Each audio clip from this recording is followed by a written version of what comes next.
y me ha encargado que sea yo quien haga una pequeña y breve explicación de por qué estamos aquí, por qué hacemos este acto. A pesar de que durante mucho tiempo se ha dicho que nuestra querida ciudad de Cáceres no vivió la violencia del franquismo y prácticamente la guerra civil no dejó huella, lo cierto es que en esta ciudad sí hubo muchas víctimas del franquismo, sí hubo muchos crímenes y sí sufrió las consecuencias del alzamiento golpista del 18 de julio. Sin ir más lejos, en la Navidad de 1937, más de 200 ciudadanos y ciudadanas de Cáceres murieron fusilados. Fueron fusilados, la mayoría de ellos, detrás del antiguo cuartel de Isabel II, si no me equivoco, ese es el nombre. Detrás fueron fusilados hombres y mujeres, muchos de ellos relacionados con lo que en su momento se llamó el complot de Máximo Calvo, el antiguo alcalde socialista de esta ciudad, Antonio Canales, y dirigentes y militantes de organizaciones obreras, de sindicatos obreros como la UGT, del Partido Socialista, del Partido Comunista, de Izquierda Republicana, maestros, gente libre, demócratas, personas que habían defendido en los 6 años anteriores las ideas y las ilusiones de la Segunda República.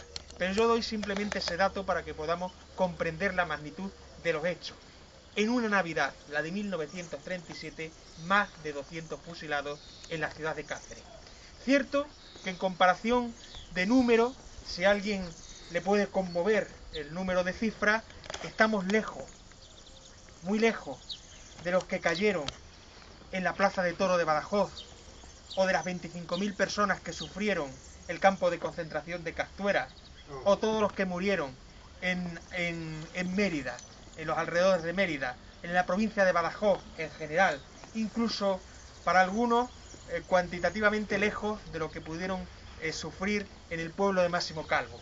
Pero lo cierto es que la violencia del franquismo, la violencia contra los republicanos, llegó a todas partes y en todas las ciudades y se prolongó durante 40 años, también en Cáceres.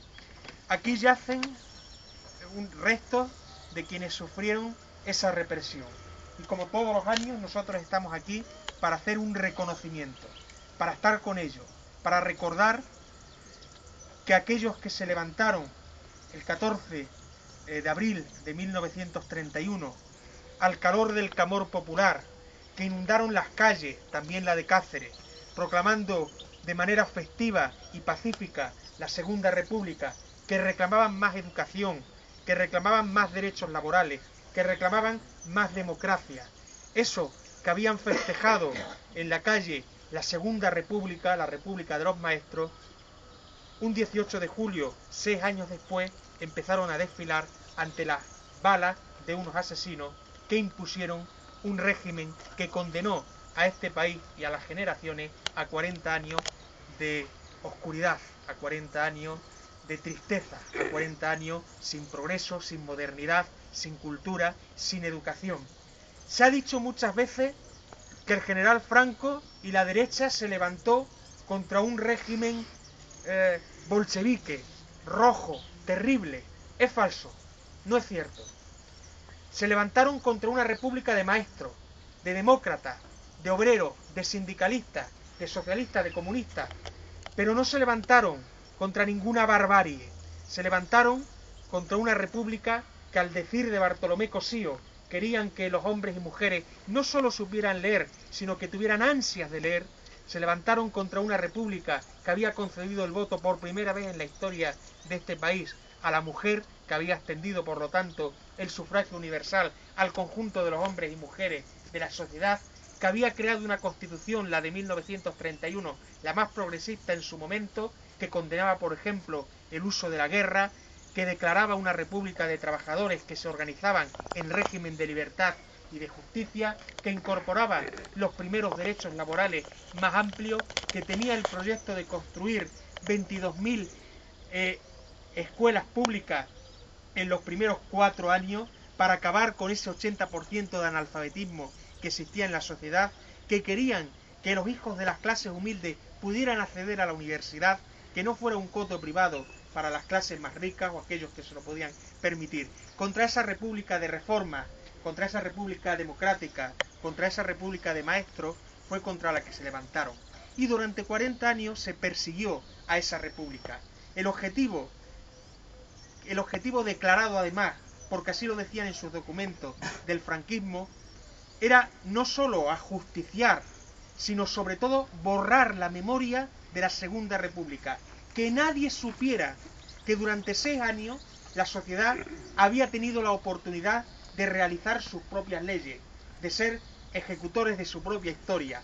Querían borrar esa memoria y para eso tenían que borrar a los testigos, a quienes habían vivido la Segunda República. Y aquellos que quedaran, que tuvieran el suficiente miedo para no volver a intentar un tercer intento. Esta parte no la han conseguido. Por eso estamos aquí.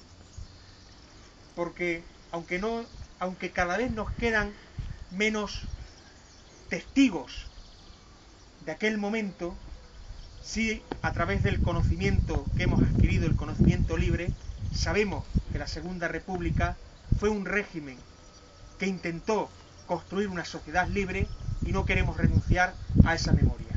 No queremos renunciar a esa memoria porque como pueblo tenemos identidad y reclamar nuestra identidad es fundamental para saber sobre qué base nos asentamos. Y también es el momento de recuperar a los pocos testigos que quedan de esa gran época. Historia viene del término griego isto, que significa testigo de la vista, el que vio y como vio conoce y por lo tanto puede decir. De eso se trata. Nosotros somos hoy aquí historiadores, en ese sentido griego, testigos de la vista, que hoy conocemos lo que aquí pasó y que con nuestra palabra se lo vamos a decir a la gente para que nunca se olvide. Ese es el objetivo fundamental que hoy nos llama a participar este 14 de abril en homenaje a los fusilados, a los muertos, a los asesinados en defensa de la República, de la libertad, de la democracia, del laicismo, de los derechos humanos, de la paz, para conmemorar a esa gente que forma parte de nuestra memoria. Intervendremos ahora brevemente algunos compañeros, pero yo, si os parece bien, y antes de darle la palabra a Santiago, os pido que hagamos un minuto de silencio y luego pues continuamos con las palabras, si os parece bien.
La palabra a Santiago.